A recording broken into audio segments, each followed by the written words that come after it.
নমস্কার, এফএসিএস এডুকেশনের আরও একটা ভিডিওতে তোমাদের সবাইকে স্বাগত।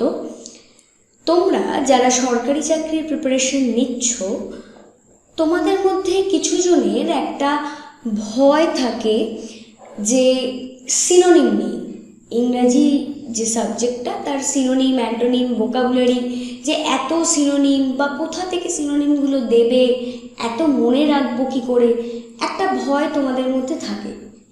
কিন্তু আমি তোমাদেরকে বলছি, আজকে এই ভিডিওটা তোমরা যদি প্রথম থেকে শেষ অবধি দেখো, সিনোনিমস বা অ্যান্টোনিমসের ভয় নয়, ভালোবেসে তোমরা পড়বে এবং যেটা তোমরা পড়বে, শিখবে, সেটা সারা জীবনের মতো মাথায় গেঁথে যাবে, মুখস্থ হয়ে যাবে। ঠিক আছে? তাই দেরি না করে ভিডিওটা শুরু করছি। সবাই সাথে দেখো, ভিডিওটা তোমাদের নিশ্চয়ই পছন্দ হবে। প্রথমে দেখো বলছে, প্রথমে তো আমরা জেনে নেব যে কি চেয়েছে, সিনোনিম চেয়েছে না অ্যান্টোনিম চেয়েছে। সিনোনিম যদি চায় তাহলে সেটা সমার্থক শব্দ, অ্যান্টোনিম যদি চায় তাহলে বিপরীত শব্দ। তো সিনোনিম চেয়েছে, কি দেখি কি বলেছে। প্রথমে একটা ওয়ার্ড দিয়েছে ইমপেশেন্ট। ইমপেশেন্টের সিনোনিম চেয়েছে, চারটে অপশান দিয়েছে: আর্ডেন্ট, ডিসপ্যাশনেট, প্যাশনলেস, আনইমোশনাল। কি হতে পারে সেটা আমাদেরকে বলতে হবে। এবার একটু আমরা আলোচনা করে নিই। প্রথমে যে ওয়ার্ডটা ছিল ইমপ্যাশেন্ট, ইমপ্যাশেন্ট মানে হচ্ছে, এটা একটা অ্যাডজেক্টিভ। প্রথমে হচ্ছে এটা কি পার্টস অফ স্পিচ, এটা একটা অ্যাডজেক্টিভ ইমপ্যাশেন্ট।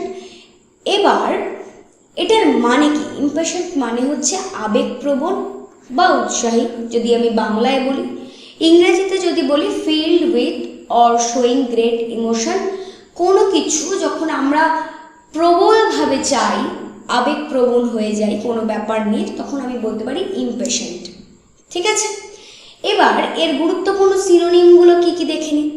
সিনোনিমগুলো হচ্ছে ইমোশনাল, হোল হার্টেড, যেটা আমি হৃদয় থেকে চাইছি, প্যাশনেট, এনথুজিয়াস্টিক, স্টেনিউস আর কি, এগুলো হচ্ছে সিনোনিম। মোটামুটি দেখো প্রায় সবকটা সিনোনিমই আমার আবেগপ্রবণ বা আবেগপ্রণোদিত বা হৃদয় থেকে চাইছি, এটা হচ্ছে। ঠিক আছে? এবার চারটে যে আমাদের অপশান দিয়েছিল, সেই অপশানগুলো দেখে নিই। প্রথম অপশান হচ্ছে আর্ডেন্ট। আর্ডেন্ট মানে কি? প্রবল উৎসাহিত। কোনো ব্যাপারে কেউ যদি প্রবল উৎসাহিত থাকে তাহলে, বা উৎসাহী থাকে, তাহলে তাকে আমরা বলতে পারি আর্ডেন্ট। Enthusiastic, passionate. ডিসপ্যাশনেট মানে কি? উৎসাহহীন, নিরপেক্ষ। আনইমোশনাল, ইম্প্যাসিভ, এগুলো হতে পারে। অর্থাৎ যার কোনো কিছুতে উৎসাহ নেই, উদ্যম নেই, সেটাকে আমরা বলি ডিসপ্যাশনেট। এরপরে হচ্ছে প্যাশনলেস। প্যাশনলেস মানে কি? আবেগহীন বা ইম্প্যাসিবল বা আনইমোশনাল। আর ডি এ রয়েছে আনইমোশনাল, এটা মানে হচ্ছে আবেগহীন, এটারও সিনোনিম হতে পারে ইম্প্যাসিবল বা ডিসপ্যাশনেট।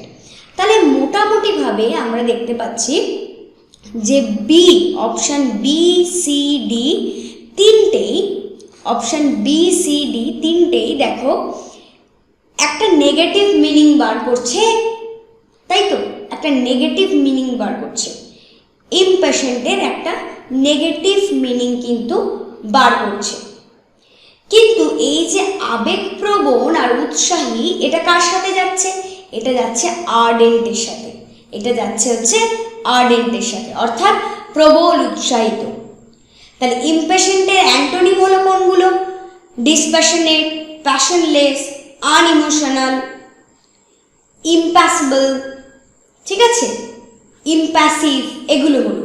কিন্তু ইমপ্যাশেন্ট কিন্তু হলো হচ্ছে আর্ডেন্টের সিনোনিম। তাহলে সঠিক উত্তর কি হবে? সঠিক উত্তর হবে option A, ardent. Impatient, ardent. আর কি কি হতে পারে? Emotional, wholehearted, passionate, enthusiastic, strenuous, keen. কোনো কিছুতে প্রবল উদ্যম, কোনো কিছু প্রবল আবেগপ্রবণিতভাবে যদি আমরা করি, কোনো কিছু খুব প্রবল উৎসাহ নিয়ে যদি করি তাহলে আমরা সেটাকে বলি ইম্প্যাশন, সেটা মানে হচ্ছে আর্ডেন্ট, সেটা মানে হচ্ছে এনথুজিয়াস্টিক, সেটা মানে হচ্ছে কিন। আমার এতবার করে বলার অর্থ যাতে এগুলো তোমাদের মাথার মধ্যে ঢুকে যায়, ঠিক আছে? চলো এবার দেখো, আরও ভালোভাবে মনে রাখার জন্য আমরা কতগুলো সেন্টেন্স তৈরি করব এই ওয়ার্ডগুলো দিয়ে। প্রথম ওয়ার্ড কি ছিল? প্রথম ওয়ার্ড ছিল ইম্প্যাশন। ইম্প্যাশন মানে হচ্ছে, আমরা প্রথমে বললাম যে প্রবল উৎসাহী বা প্রবল আকাঙ্ক্ষা কোনো কিছুর জন্য। Sohini made an impassioned appeal for help. Ardent মানেও সেই রকমই, he made an ardent defence of free speech. 3 নম্বরে আমাদের একটা ওয়ার্ড ছিল ডিসপ্যাশনেট। ডিসপ্যাশনেট মানে হচ্ছে উৎসাহহীনভাবে। Strong opinions are best served by cold dispassionate logic. Passionless দিয়ে কী হতে পারে? He gave a passionless performance. একটা উদ্যমহীন, একটা উৎসাহহীন একটা পারফরমেন্স সে করে দিয়ে গেল, সেটাকে আমরা বলতে পারি হি গেভ আ প্যাশনলেস পারফরমেন্স।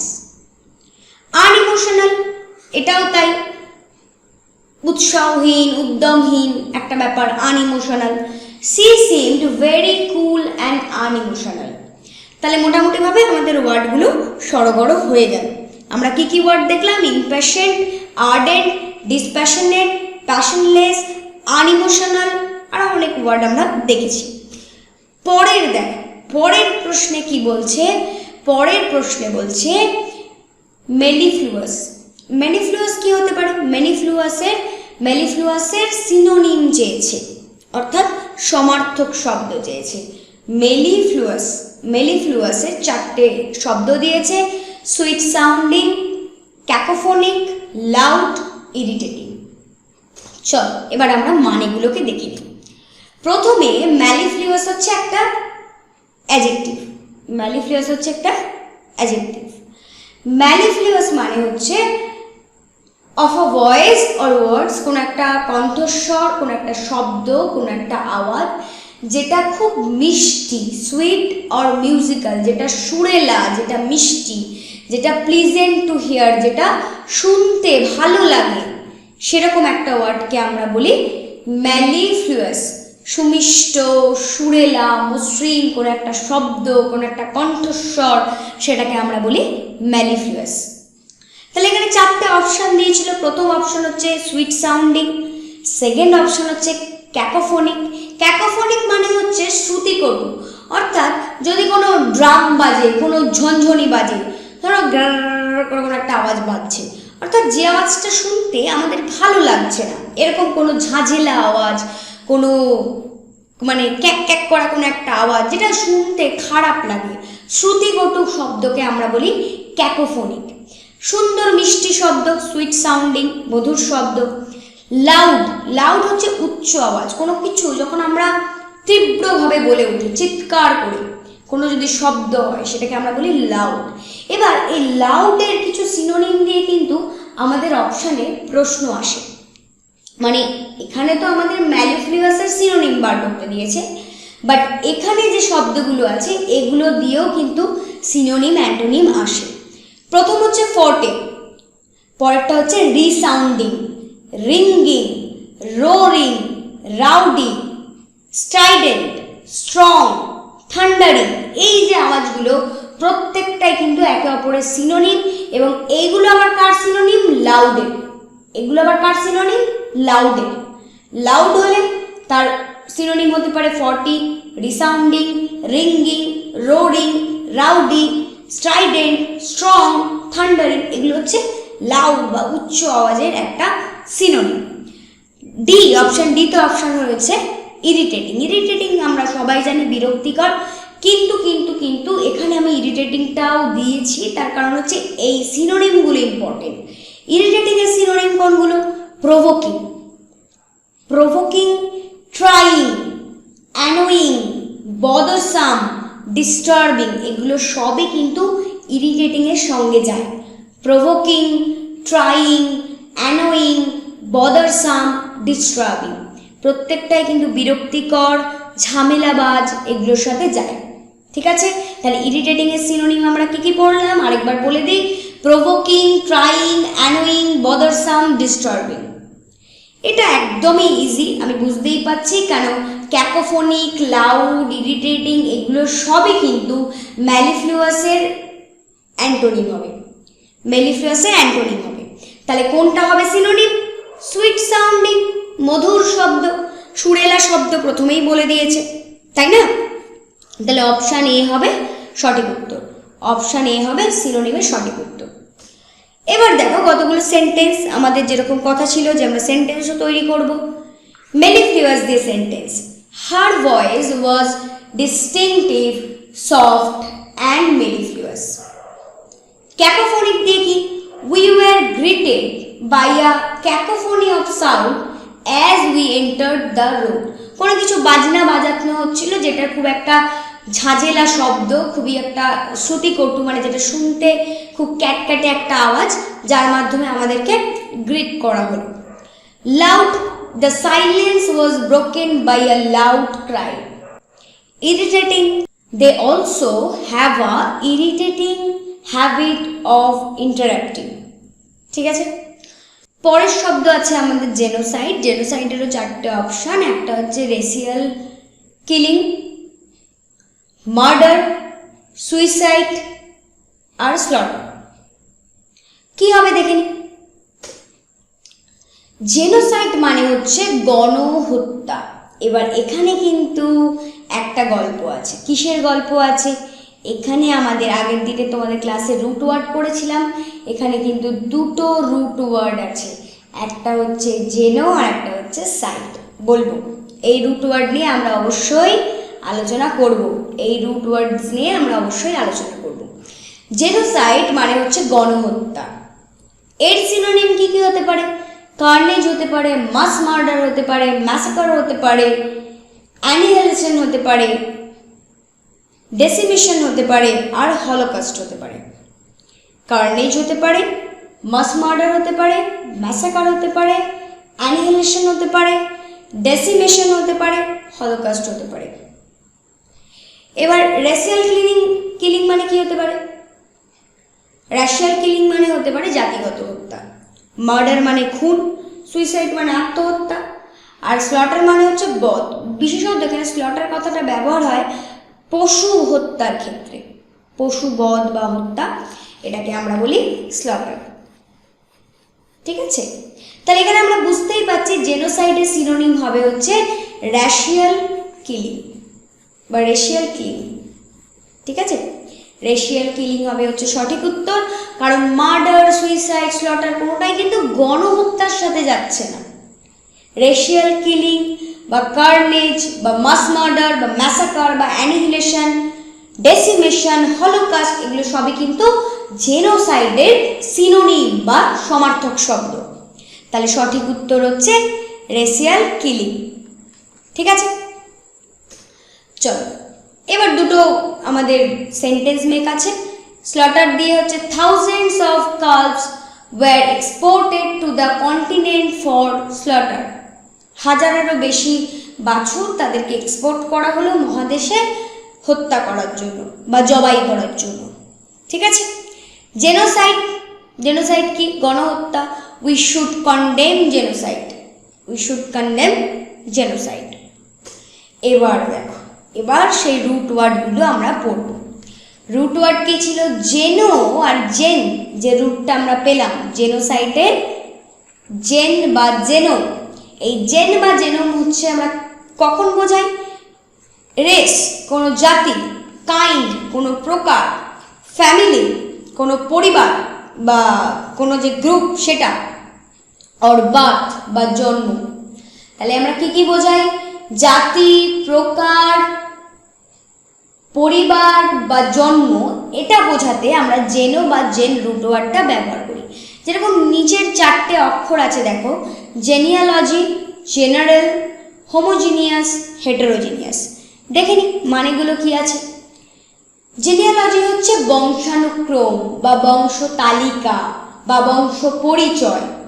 ঠিক আছে, দ্য স্টাডি অফ ফ্যামিলিজ, সেটাকে আমরা বলি জেনিয়ালজি। জেনারেল জেনারেল কি অর্থে ব্যবহার হয়? সাধারণ, concerning all kinds. Homogeneous, Homo কথার অর্থ সম, হেটেরো কথার অর্থ বিভিন্ন বা আলাদা আলাদা। হোমোজিনিয়াস সমজাতীয়, belonging to the same kind, আর হেটেরোজিনিয়াস বিভিন্ন ধর্মী, বিলঙ্গিং টু ডিফারেন্ট কাইন্ডস।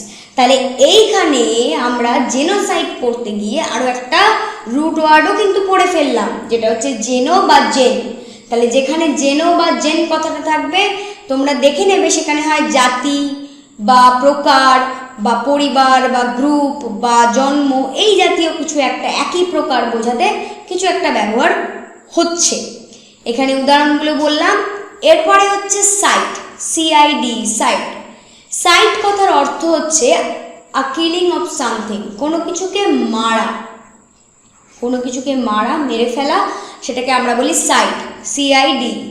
কতগুলো আছে দেখো উদাহরণ: fungicide, germicide, homicide, infanticide, insecticide, suicide. দেখে নি কি কি আছে। ফাঙ্গিসাইড ছত্রাকনাশক, যেগুলো ফাঙ্গাসকে ডিস্ট্রয় করে। জার্মিসাইড জীবাণুনাশক, যেগুলো জীবাণুকে ধ্বংস করে বা জার্মকে ডিস্ট্রয় করে। হোমিসাইড নরহত্যা, কিলিং অফ আ হিউম্যান, তাকে আমরা বলি homicide. Infanticide killing of a infant, infant তার সাথে সাইড, ইনফ্যান্টিসাইড শিশু হত্যা। ইনসেকটিসাইড কীটনাশক, কোনো ইনসেক্টসকে মেরে ফেলা। আর সুইসাইড আত্মহত্যা, কিলিং অফ সেলফ। ঠিক আছে, তাহলে সাইট আর জেনো এই দুটো রুট ওয়ার্ডও আজকে আমরা পড়লাম। পরের প্রশ্ন আছে হচ্ছে অ্যানালগাস। অ্যানালগাসেরও চারটে অপশন আছে, কি কি? Option A analytical, option B artificial, option C comparable, option D oral. কি হবে এটা দেখে নি। প্রথমে হচ্ছে অ্যানালগাস।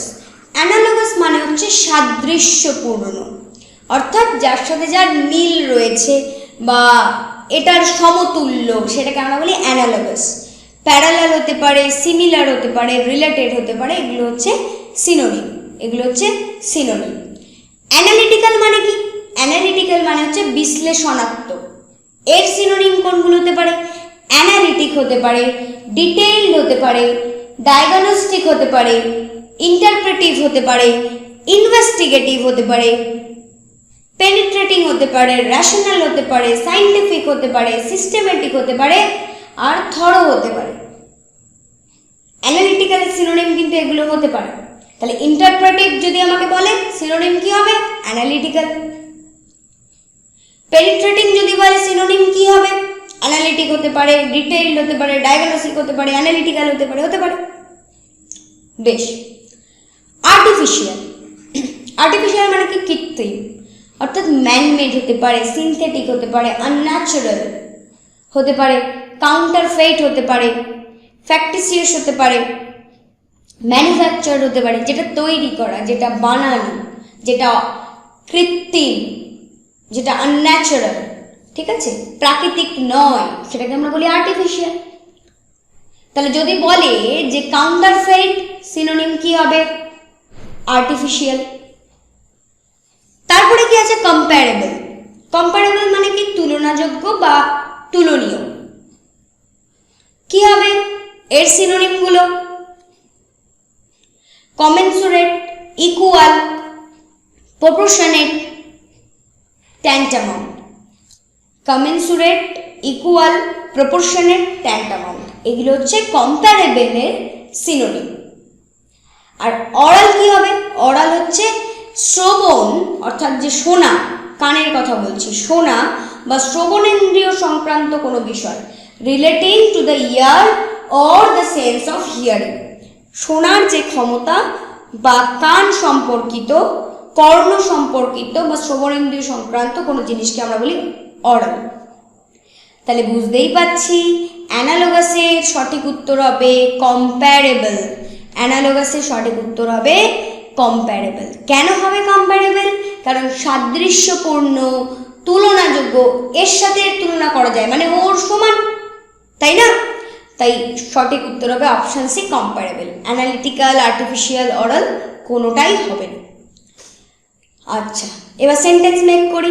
অ্যানালগাস হচ্ছে they saw the relationship between a ruler ruler and his subjects as analogous to that of father and children. তাদের মধ্যে যে সম্পর্ক শাসক আর প্রজাদের মধ্যে সেটা বাবা আর ছেলের যে সম্পর্ক তার সাথে সামঞ্জস্যপূর্ণ। The artificial breeze from the fan provided only temporary relief. Oral কি হবে? Overall, I am satisfied with the visual and oral experience. Comparable কি হবে? The climate is comparable to that of North Italy. তাহলে আজকে আমাদের যে সিনোনিমের class ছিল সেটা এখানেই শেষ হলো। আশা করছি তোমরা সবাই সবটা খুব ভালোভাবে বুঝতে পেরেছো এবং যেগুলো আজকে পড়লে সেগুলো তোমাদের নিশ্চয়ই মনে থাকবে। আজকের ক্লাসটা এখানেই শেষ করছি। যদি এই ভিডিওটা তোমাদের ভালো লাগে প্লিজ একটা লাইক করে দিও। তোমাদের কোনো মন্তব্য থাকলে সেটা কমেন্ট বক্সে জানিও। আর যদি চ্যানেলে নতুন হয়ে থাকো চ্যানেলটা সাবস্ক্রাইব করে আমাদের পাশে থেকো। সবাই ভালো থেকো। আজকের মতো টাটা।